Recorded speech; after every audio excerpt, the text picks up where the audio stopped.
Ashutosh Kumar from Meria Moria Middle School Danapur cantt.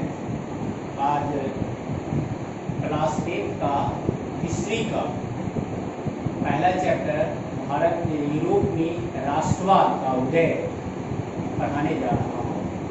ध्यान देंगे, first topic है history. Europe में राष्ट्रवाद का उदय। राष्ट्रवाद का मतलब क्या होता है पहले हम समझें। राष्ट्रवाद का मतलब सामूहिक पहचान की भावना, एकत्व की भावना, राष्ट्र के प्रति प्रेम की भावना, देशभक्ति की भावना। तो ये जो भावनाएं थी राष्ट्रवाद की, सबसे पहले यूरोप में उदित हुआ। यूरोप में कुछ ऐसी घटनाएं घटी जिससे वहाँ राष्ट्रवाद की भावना का उदय हुआ। तो आप बुक के पहले ही पेज में देखे होंगे 4 चित्रों की श्रृंखला। फ्रेडरिक सरियू जो फ्रांस का चित्रकार था, उसने 1848 में 4 चित्रों की एक श्रृंखला बनाई और इन चित्रों में उसने काल्पनिक रूप से यह कामना किया, उसमें दर्शाया क्या, जनतांत्रिक सामाजिक गणतंत्रों, निरंकुशवाद और कल्पनादर्श को उसने दर्शाया। उसमें देखे होंगे एक तरफ निरंकुशता के अवशेष नीचे के चित्रों में बिखरा पड़ा है, निरंकुश शासन के उसने दर्शाया। दूसरा उसमें दिखाया होगा एक कतार में जो लिबर्टी, स्टैच्यू ऑफ लिबर्टी तक लोग जा रहे हैं, ये क्या, लोगों के हुजूम, वो जनतांत्रिक और सामाजिक गणतंत्रों को दर्शाया गया है। और सबसे ऊपर में आप देखे होंगे चित्र में, बुक में, कि इस जीसस क्राइस्ट के पीछे बहुत सारे लोग ये हो रहे हैं, वो कल्पनादर्श। तो फ्रेडरिक सरियू ने इन चित्रों में कल्पना किया था कि ऐसा हो सकता है, इसको दर्शाया कल्पनादर्श। ऐसा धरातल में होता नहीं है, लेकिन उसको उसने किस तरह का चित्रित किया, निरंकुशवाद का और सामाजिक गणतंत्र, जनतंत्र के बारे में। आप ध्यान देंगे, फ्रांसीसी राष्ट्र और राष्ट्र के विचार। सर्वप्रथम राष्ट्रवाद का उदय फ्रांस में हुआ। फ्रांस में क्या हुआ, 1789 ईस्वी में एक राजक्रांति हुई। राजतंत्र के खिलाफ, निरंकुश राजतंत्र के खिलाफ फ्रांस के लोगों ने 1789 में क्रांति किया। उस समय फ्रांस का राजा कौन था, बुर्बो राजवंश का था लुई 16वां। तो लुई 16वां के काल में फ्रांस में 1789 में एक राजक्रांति हुई और यह क्रांति सफल हुई। इस क्रांति के बाद क्या हुआ, सत्ता यानी पावर राजतंत्र से निकलकर नागरिक समूह में हस्तांतरित हो गई, यानी राजा का शासन समाप्त हो गया और नागरिक समूहों का शासन शुरू होता है। नागरिक समूह का मतलब क्या, गणतंत्र, जनतंत्र। ये 9th क्लास में आपने डिटेल्स पढ़ा होगा फ्रांस की राजक्रांति, लेकिन थोड़ा सा यहाँ आपको हम बता देंगे। आप देखेंगे फ्रांस की जो राजक्रांति हुई 1789 में, उस क्रांति के फलस्वरूप फ्रांस में बहुत सारे परिवर्तन हुए, बहुत सारे बदलाव क्या हुआ, वहां राजनीतिक और संवैधानिक बदलाव आया। राजनीतिक का मतलब क्या, सत्ता राजतंत्र से निकल गया और अब संवैधानिक बदलाव का मतलब एक संविधान बना और उसके तहत अब शासक को संविधान के प्रति वचनबद्ध होना था। तो वहां की राजनीतिक परिवर्तन हो गया, संवैधानिक बदलाव भी फ्रांस में हो गया, बहुत बड़ी बात हो गई। और यही से आपका राष्ट्रवादी भावनाओं का विकास फ्रांस में शुरू हुआ। और क्या हुआ, तो राजतंत्र से नागरिक समूह में सत्ता आ गई। फ्रांस की क्रांति के बाद कहाँ, फ्रांस में सामूहिक पहचान पर बल दिया गया। अब फ्रांस में सामूहिक पहचान, पहले फ्रांस में अनेक राज्य होते थे, सबकी अपनी अपनी पहचान थी, सबकी अपनी अपनी ये कल्चर था, सब था, और सभी पर शासन कौन करता था, लुई 16वां करता था, बुर्बो वंश का। लेकिन अब हो गया कि नहीं, सामूहिक पहचान, पूरे फ्रांसीसी लोग एक हो गए और एक होकर के यही भावना क्या हो गई, राष्ट्रवादी भावना बन गई। और संविधान प्रदत्त समानता, फ्रांसीसी क्रांति के बाद संविधान बना फ्रांस का, और उस संविधान के द्वारा एक समान कानून फ्रांसीसियों पर लागू किया गया। पहले एक समान कानून नहीं था। राजा के शासनकाल में राजतंत्र में राजा की इच्छा ही कानून होती। राजा जो चाहता था, लुईस लॉमा कहता था क्या कि मेरी इच्छा ही कानून है, मैं जो चाहता हूं कानून हो गया। कानून कहीं संविधान के तहत व्यवस्थापिका में नहीं बनती है, मैं जो चाहता हूं वही कानून है। लेकिन अब फ्रांस में क्या हो गया, संविधान प्रदत्त समान अधिकार है। और फ्रांस में इस संविधान के तहत क्या हुआ, केंद्रीय प्रशासनिक व्यवस्था बनी, एक केंद्रीय प्रशासनिक व्यवस्था बनी और एक समान कानून पूरे देश में लागू हुआ। अब कानून के नजर में सभी लोग समान हो गए। थोड़ा सा ध्यान देंगे आगे। क्रांति से पहले फ्रांस में आयात शुल्क पर बड़ी प्रतिबंध था। एक राज्य से दूसरे राज्य में जाने में बहुत सारे आयात शुल्क लग जाते थे। लेकिन क्रांति के बाद फ्रांस में आंतरिक आयात शुल्क को समाप्त कर दिया गया। अब एक ही वस्तु पर भिन्न तरह का आयात शुल्क नहीं है। एक राज्य से दूसरे राज्य में जाने का कुछ नहीं, एक ही जगह लगता था। तो आयात निर्यात शुल्क आंतरिक समाप्त कर दिए गए। भारत की समान व्यवस्था, नाप की समान व्यवस्था। क्रांति से पहले फ्रांस में अलग अलग क्षेत्र, फ्रांस के अलग अलग क्षेत्रों में भार अलग अलग होता था, नाप की इकाई अलग अलग होता था। पूरे फ्रांस की एक नाप तौल नहीं होता था, एक भार नहीं होता था। लेकिन इस क्रांति के बाद फ्रांस में नाप की समान व्यवस्था लागू हुई, भार की तौलने की एक समान व्यवस्था लागू हुई। और क्रांति से पहले फ्रांस में भिन्न तरह की बोलियां बोली जाती थी। कोई राष्ट्रभाषा नहीं था। लेकिन फ्रांस की क्रांति के बाद आपको फ्रेंच भाषा जो पेरिस में बोली जाती थी वो राष्ट्रभाषा बन गई फ्रांस की, और क्षेत्रीय बोलियों को हतोत्साहित किया गया। क्षेत्रीय बोलियों की जगह पर फ्रेंच भाषा राष्ट्रभाषा बन गई। इतने सारे बदलाव, ये राष्ट्रवादी विचारधारा हुआ। यानी अब पूरे फ्रांस में राष्ट्रवादी भावनाएं झकझोरती चली गई। अब फ्रांस में ये जो बदलाव लाए गए तो फ्रांसीसी क्रांतिकारी, ये जो फ्रांस में बदलाव लाए थे कौन लाए, फ्रांसीसी क्रांतिकारियों ने लाया, जो मध्य वर्ग से आते थे, छात्र और शिक्षित वर्ग के लोग, वकील, डॉक्टर, इंजीनियर से लेकर के अध्यापक, ये लोग होते थे। इन लोगों ने फ्रांस की क्रांति को सफल बनाया था। तो ये फ्रांसीसी क्रांतिकारी हुए। यानी फ्रांस में बदलाव लाना है तो हमें क्या करना होगा, क्रांति करना होगा, और वही क्रांतिकारी विचार। तो फ्रांसीसी क्रांतिकारियों द्वारा ये सारे कदम उठाए गए। अब फ्रांस में क्या हुआ, पितृभूमि और नागरिक शब्द को जोड़ दिया गया। पितृभूमि मतलब क्या, पूरे फ्रांस की भूमि हमारी अपनी भूमि है। फ्रांसीसी नागरिकों ने समझा कि पूरे फ्रांस का क्षेत्र जो है हमारा पितृभूमि है। इसको बोलते हैं ला पैट्री, और नागरिक माने लेस सिटिज़न, यानी पूरे फ्रांस के नागरिक और फ्रांसीसी भूमि को लोग पितृभूमि मानने लगे। अब फ्रांस के लोग अपने को मानने लगे क्या कि हम फ्रांस के नागरिक हैं, न कि फ्रांस के किसी क्षेत्र के नागरिक हैं। तो इस पर जोर दिया गया, पितृभूमि और नागरिक पर जोर दिया गया। अब फ्रांस का एक नया झंडा तैयार हुआ, तिरंगा, फ्रांसीसी क्रांति। सक्रिय नागरिकों द्वारा, देखिए क्रांति से पहले फ्रांस में एक जनता की सभा होती थी, जिसको बोलते थे एस्टेट्स जनरल। एस्टेट्स जनरल क्या होता था, ये जनता की सभा थी राजतंत्र में। लेकिन अब स्टेट जनरल का चुनाव अक्सर बार नहीं राजा करता था, इसकी बैठकें भी नहीं बुलाती थी, है ना। लेकिन अब स्टेट जनरल जो जनता की सभा थी उसका नए सिरे से चुनाव हुआ फ्रांस में। सक्रिय नागरिकों द्वारा स्टेट जनरल का चुनाव हुआ और स्टेट जनरल का नया नाम दे दिया गया, क्या, नेशनल असेंबली।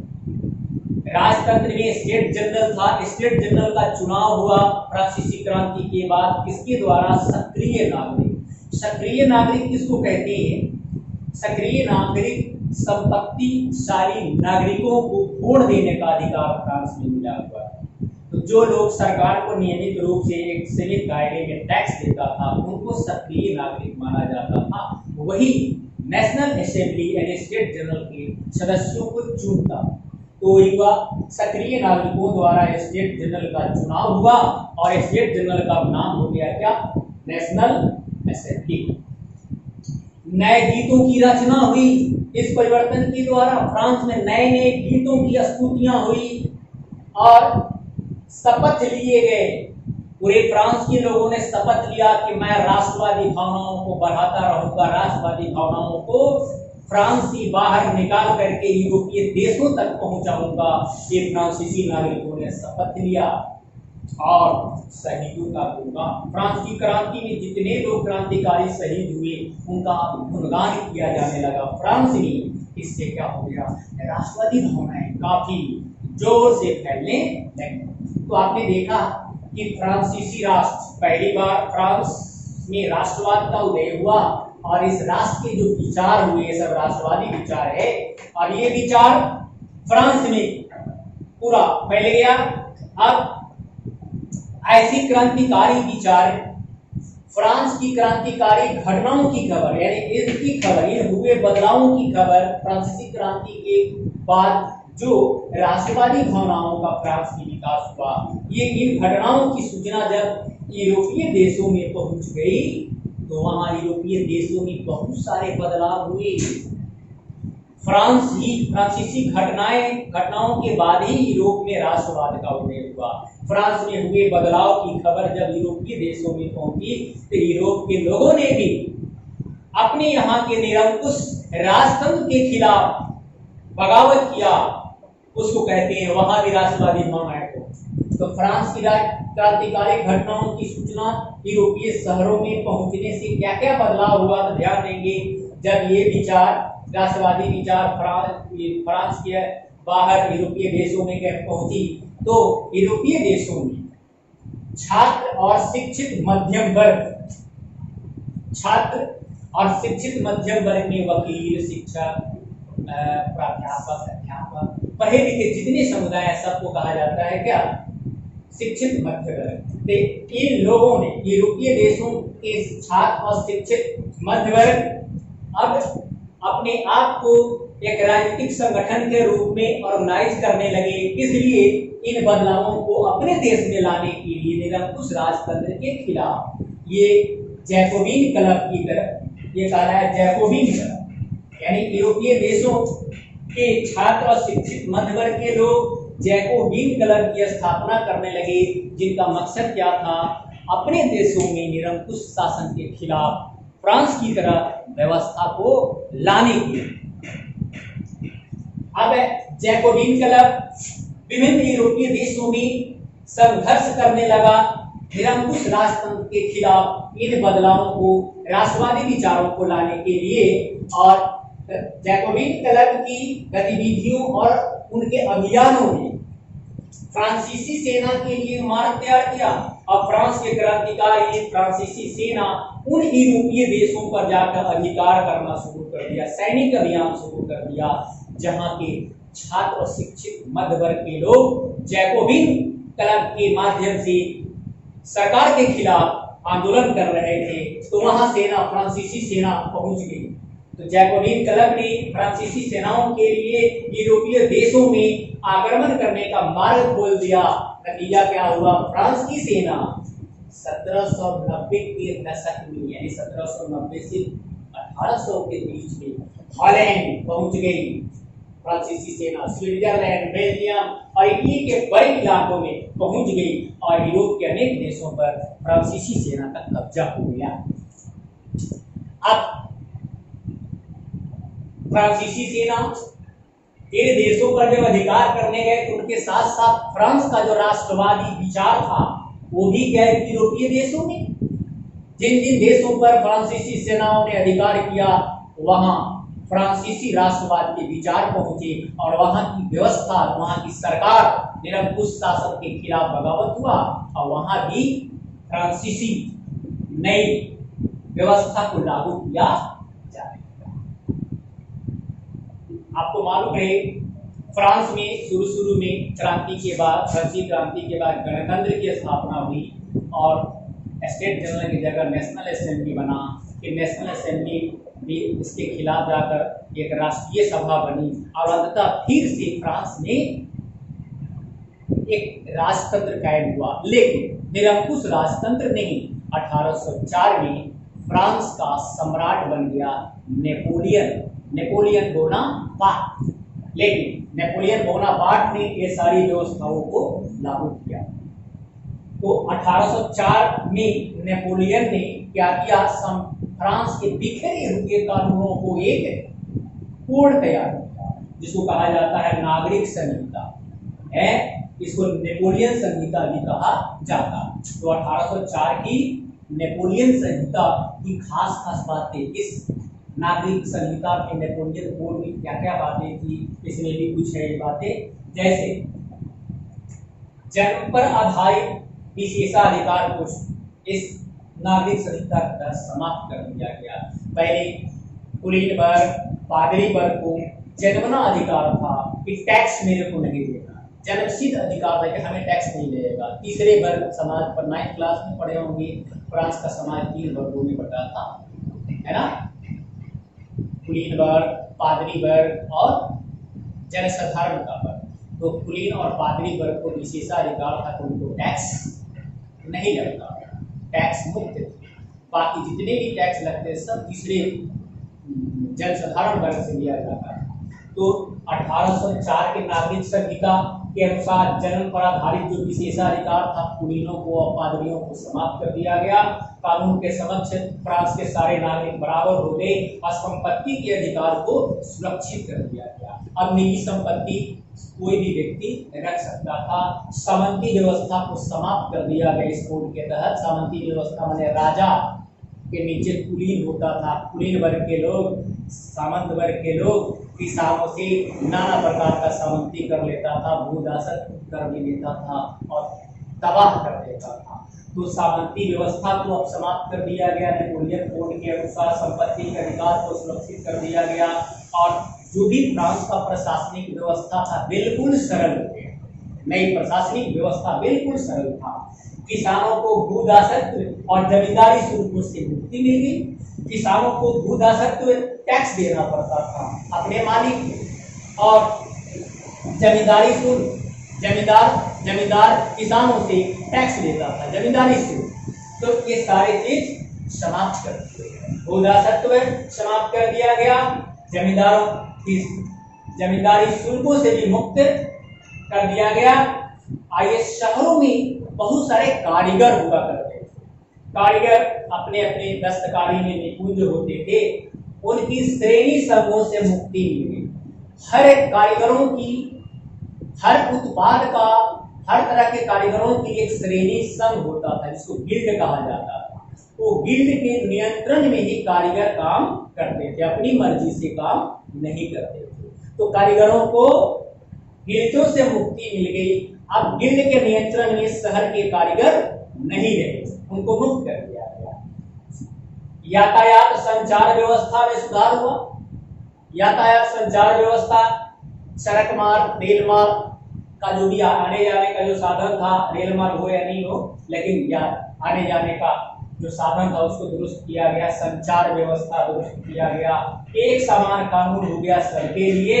मानक भार पूरे फ्रांस में एक समान था। नाप और तल एक समान।